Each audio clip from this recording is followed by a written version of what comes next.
It was past midnight. A dusty old Jeep crept along a broken country road, its headlights cutting through thick forest shadows. Inside sat David, a YouTuber known for exploring abandoned, haunted places. This time, his research had led him to a place few dared to mention, Richfield Village, a forgotten spot wiped off modern maps. Whispers online spoke of a gathering hall in the village where, each night, a shadow appeared. Locals said it was cursed. Drawn by curiosity, David decided to spend a night there. As he parked his car under an old, twisted oak, a chill ran down his spine. David stepped out, flashlight in hand. The village was silent. Shutters closed. No barking dogs. No human voices. As he walked further, a frail old woman with a cane appeared as if out of nowhere. Her eyes, pale and clouded, fixed on him. "You've come because you heard it, haven't you?" she rasped. "Heard what?" David asked, slightly unnerved. "The voice from the hall. The one who's been trapped." Begging every night for release, David managed a nervous smile. "Ma'am, I'm just here to find the truth." She shook her head. "The truth is long. And the night is longer." The old gathering hall stood crooked at the village's edge. Its wooden beams creaked in the cold wind. Strangely, the front door, which locals said never opened, stood ajar, as if inviting him in. David stepped inside. The air felt heavy, unnatural. His camera flickered on. Dust hung like mist.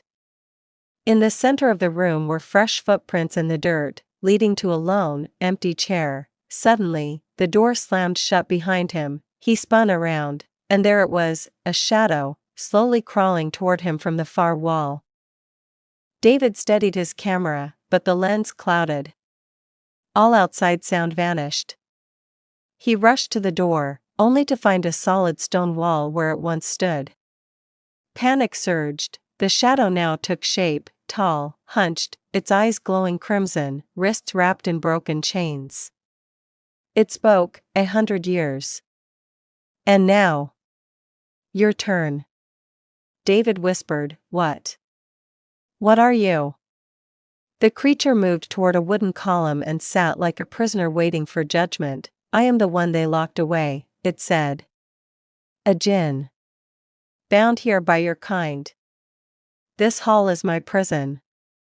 But every 50 years, the door opens. And a new vessel comes." David frowned. "Vessel?" The shadow smiled.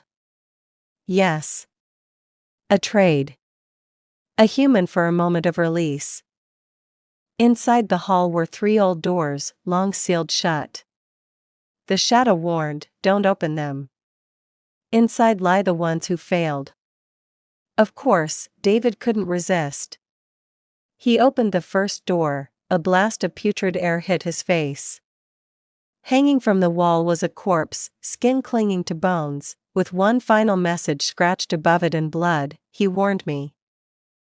David collapsed near the wall, shaking. His camera now useless, the screen flickered with static. In the far corner, the jinn chanted low in a forgotten tongue.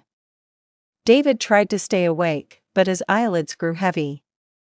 In a half-dream, he saw himself sitting in that same chair, chains tightening around his wrists. Time had stopped. There was no sunrise. Outside the window, the sky remained a dark orange. Strange old photos appeared on the walls, black and white images of the villagers who had bound the jinn.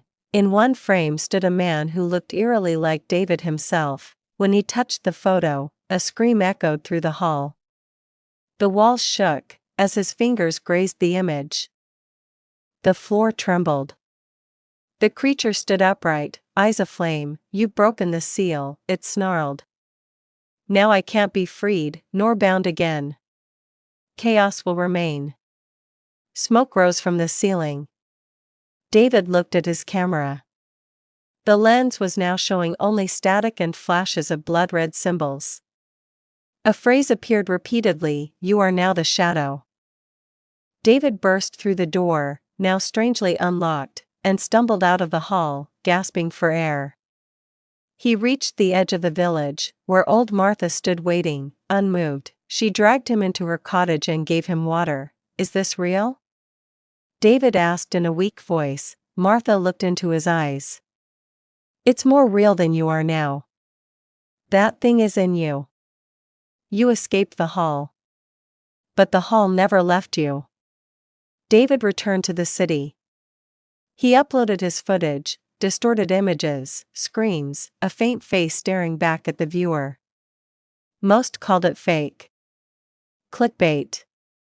CGI, but a few. A strange few.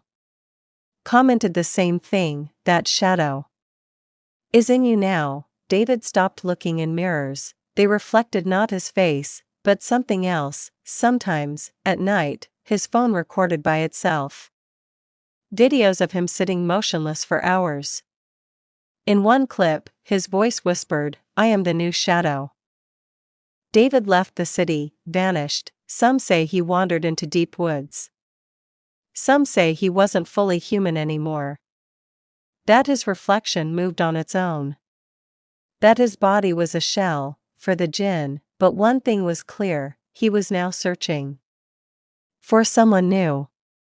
Someone curious, someone just like him. 6 months later, another rising YouTuber, Ethan, posted, "David's videos were cool but fake. I'm going to the same village to debunk it." Days later, Ethan's car stopped at Ridgefield's edge. The gathering hall door stood wide open. A voice echoed from inside, "Welcome, new shadow." The final scene, a new young man, Ethan, is tied to the same chair. The wall now holds 3 framed photos, David, Ethan, and 1 blank space. From the shadows, the jinn whispers, "The third one is almost here. This prison is eternal." Because in Ridgefield, every curious heart becomes a part of the darkness, and the shadow of the gathering hall is always waiting.